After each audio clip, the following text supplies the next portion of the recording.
வந்தே பாரத் சரக்கு ரயில் தயாரிக்க திட்டம் தீட்ட உள்ளதாக ரயில்வே வட்டாரங்கள் தெரிவித்துள்ளன.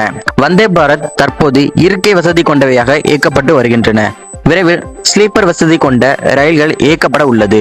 மேலும் வந்தே பாரத் ஸ்லீப்பர் பெட்டிகள் தயாரிக்கப்பட்டு சோதனை ஓட்டமும் நடைபெற்று வருகிறது.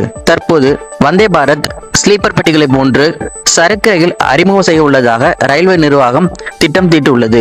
தற்போது காமர்ஸ் நிறுவனங்கள் ஆர்டர் செய்த பொருட்களை சப்ளை செய்ய விமானங்கள் வழியாகவும் சாலை வழியாகவும் கொண்டு செல்கின்றன. விரைவில் பிளிப்கார்ட் நிறுவனங்கள், அமேசான் போன்ற காமர்ஸ் நிறுவனங்கள் எலக்ட்ரானிக் பொருட்களை இந்த வந்தே பாரத் எடுத்து செல்லப்பட உள்ளது. வந்தே பாரத் சரக்கு ரயில் அறிமுகம் செய்யப்பட்டு அவற்றில் பொருட்களை கொண்டு செல்லும் போது வாடிக்கையாளர்கள் பயன் கிடைக்கும் என்பதோடு ரயில்வேக்கும் கணிசமான வருவாய் கிடைக்கும் என்பதால் ரயில்வே நிர்வாகம் இத்தகைய திட்டத்தை கையில் எடுத்து வருகிறது. தற்போது இதற்கான பணிகள் மும்பை, குஜராத் இடையே சோதனை ஓட்டம் நடத்த திட்டமிட்டுள்ளது. அடுத்த நிதியாண்டில் இருந்து பயன்பாட்டிற்கு கொண்டு வரும் வாய்ப்பு உள்ளதாக தகவல் வெளியாகியுள்ளன. அதிலும் நிலக்கரி, ஸ்டீல், இரும்பு, தாது, உணவு தானிய பொருட்கள், உரங்கள் ஆகிய சரக்கு மட்டுமே சரக்கு ரயிலில் எடுத்து செல்லப்பட உள்ளது. தற்போது உயர் மதிப்பு கொண்ட பொருட்களை எடுத்து செல்ல திட்டமிட்டு இருப்பதன் மூலம் ரயில்வேயின் வருவாய் மேலும் அதிகரிக்கும். இதற்காக சென்னை ரயில்வே பெட்டி தொழிற்சாலையில் ICF தயாரிக்கப்பட்டு வருகிறது. சுமார் 290 டன் வரை மதிப்புமிக்க பொருட்களை கையாளும் வகையில் இந்த ரயில் இயக்கப்படும் என கூறப்படுகிறது.